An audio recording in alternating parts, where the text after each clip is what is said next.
Cause we all just wanna be big rock stars and live in hilltop houses driving 15 cars. The girls come. Thanks for joining us. Throughout the year, we're going to be talking about different sports topics that are going on in our society and in our world. So we hope you guys enjoy, and we'd love your feedback. So email us if you have any questions that you'd like us to talk about. Yeehaw! Love don't live here anymore. Clemens versus McNamee. Who's telling the truth? I for sure think Clemens is telling the truth.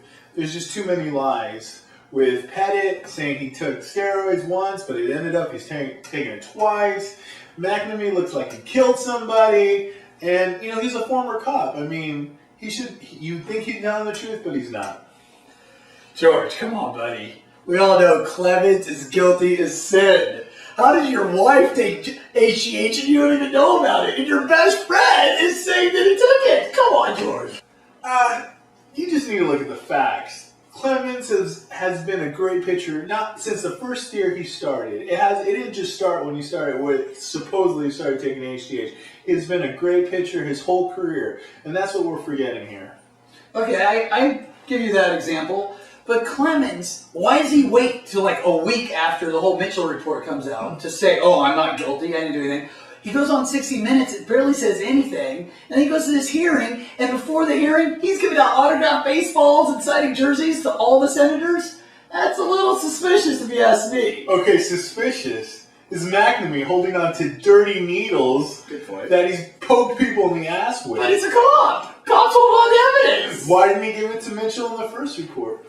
Because he didn't know he was going to go to a freaking hearing to the federal government. I just don't think McNamee's telling the truth. And then those needles, they could have been injected in Pettit's butt or anybody else's butt. We don't know if it's Clemens or not. There's not enough proof to say Clemens did it. We're going off both of their words, and right now I think Clemens' word is stronger than that. To live and die in LA. We have the NBA All-Star Weekend happening this weekend, and a lot of great things are going on. We're live here in New Orleans. Where else are going to? Where else are going to? No, we're not at the All-Star break, but we wish we were. But the first topic I want to discuss with you, George, is one of my heroes, Shaquille O'Neal, going to the Phoenix Suns. I think it's a great trade. Shaq is going to bring some life, he's going to bring some defense, he's going to bring a big man, and they're going to win in the playoffs. I don't know if they're going to win the championship, but they're going to get to at least the Western Championship. I have one question for you. Was this Walker a part of this deal? I mean, come on. The guy can run up and down the court. This is probably the worst trade that Phoenix could have made. They gave up an all-star performer in Shawn Marion, someone that could actually run up and down the court more than twice a game. I think you're being a little hard on Shaq. Yes, he's older, but he still averages 17 points this season and like 7.8 rebounds. Those numbers aren't better than Shawn Marion, but look at the past. Shawn Marion and the Phoenix Suns did not get to the finals with them. So now they're trying something new. I think, hey, you got to go big. Look what the Lakers did. They're taller, they're bigger. Everyone's getting big. Yeah, but Paul Gasol, was a great trade. He is 400 pounds less than you. He can actually run up and down the court. And he works well with Kobe Bryant. This will be a great trade for the Lakers. I see them, and I hate the Lakers, okay? I like the Clippers, all right? But I see them getting to the finals this year. If Kobe has a surgery, which I hope he has it before the playoffs, I see them getting to that. Well, let's talk about other moves. How about maybe, the Denver Nuggets or other teams that need to make a move? Okay. Like, I think the Denver Nuggets should go after Sam Cassell. He's a great point guard, a great leader. You put Allen Iverson at the number 2. I think it makes him a great team and a tough team to be reckoned with in the playoffs, too. If you're going to say Shaq needs a walking cane, Cassell's older than dirt. Sam Cassell can play maybe 10 minutes. But you know what? Cassell never takes a night off, and Shaq has been known to take a night off. And if he doesn't want to play, imagine if the Suns start losing. Look at him and Dwayne Wade. The Miami Heat started losing, and he gave up. Personally, I would... You're saying Shaq gave up? Yeah, Shaq He was injured. He was injured. What? He was injured going at 2 miles per hour. Now he's in an offense that goes 100 miles per hour. How is his hip going to hold up? I just don't see it. I just don't see it holding up. I hear you. All right. Well, I think Who's going to win? Who is going to win coming out of the West? Who's going to come out of the West? I think it's the Lakers and the Suns in the Western Conference Final, and I like the Lakers if Kobe stays healthy. And it's a big risk. I mean, I say you got to go with the player Kobe thinks he can make it, but what if he tears that tendon even more? You know, maybe break something else. I mean, that's a big risk when he could have the surgery now, miss 6 weeks, and be back. But the way I look at it is if Kobe misses 6 weeks, they're going to be about a 500 ball club at the best. That's true. That's true. But I say Lakers or Denver. And don't forget about San Antonio. Right. Never forget about them. Right. I think they'll be facing the Celtics. One of them will be facing the Celtics. And who knows, Laker, Boston.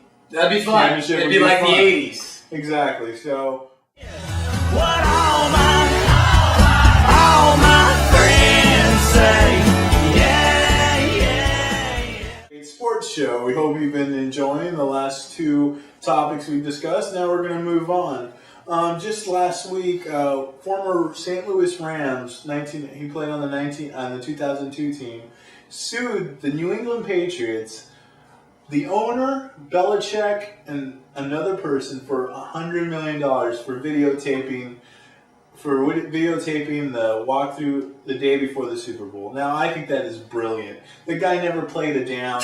But, hey, as a fan, I was about to sue the Patriots for cheating. And that just is understandable why they won the last, every even year Super Bowl that there was until the Giants kicked their ass this year. George thinks he tells it straight, but it's really George's imagination and his view of life. George, the only reason why you think it's great because it was against your lovable Rams. That's the only reason why you think this is a $100 million lawsuit, which is ridiculous. It happened in 2000. You're in 2008. Get over the past. Actually, I like the word integrity and fair play. That's why I'm bringing this up. Why do the Patriots feel the need to record games? You really think the Patriots are the only team in the NFL that have recorded practices? According to the NFL, that's the truth. Do you hear about any other teams? Has any other teams got caught snooping around? No, but I think we could find other teams. Brady. I mean, this is a joke. I mean, people shouldn't videotape practices that are basically closed off to everybody, and they shouldn't be sneaking in the rafters and taking a videotape and videotaping the red zone basically plays. Mike Moritz last week admitted that he had to change his plays during the game because he was thinking the Patriots knew what they were doing in every move. So I just don't think that's fair. I just think that they're not really a dynasty. I mean, they can't be a dynasty until they prove that they weren't taping games. Well, in the good old US of A, you're innocent until proven guilty. So I don't think the Patriots are guilty. However, I do agree with you. You can't be videotaping your opponent's practices. That just doesn't work. So I agree there. It doesn't. And you know what? They have been proven. The NFL destroyed all the tapes. So they've said they destroyed tapes by the New England Patriots. And this guy Walsh, who worked for the Patriots, said that they were doing this. I mean, okay, I understand. Pettit could be lying. My argument with Pettit was he might be lying. But you know what? My logic is the guy was working for them, he had the tapes, and the NFL knew about it because the NFL threw away the tapes. So that sounds like proven to me. The NFL destroyed those tapes, but Intel, Microsoft, all these major huge companies, they've destroyed tapes and evidence too. Are you starting something? I'm not starting anything. I know big business has destroyed a lot of tapes and a lot of things. I don't want to get shot by the Microsoft owner, Bill Gates over here. Hey, I'm nothing against Bill Gates. I love Bill Gates actually because he's a philanthropist. He gives millions, if not millions of dollars Bill, to he charity. just wants your millions. I am just saying, Bill. His last name is CJ. Let me just remind you. I'm just saying that there's other teams that are cheating. What the Patriots did is wrong, but bring it up. I mean, come on, Ram guy, $100 million lawsuit. It happened in 2000. Yes, we know what happened with the Jets this season. We don't know if it happened to the Rams, during that, when was it, 2002 Super Bowl? Yeah. We don't know for sure. It's hearsay right now. Beautiful girl, that's why it'll never work. You have me suicidal. suicidal, suicidal, suicidal. I'm gonna name and that I want you to rate. Okay. How about Cameron Diaz? Cameron Diaz.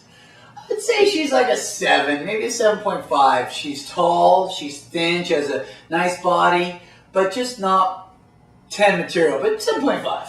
I kind of agree with you. I kind of give her an 8, just give her that 0.5 for the fact that she loves sports. Ooh, I didn't know that about her. Hey, and she loves to watch ESPN. You gotta give her an 8 for that. I like that, and I liked her in something about Mary. Yeah, that was pretty funny. Her hair gel's fantastic. Living the dream. These are my people. This is where I come from.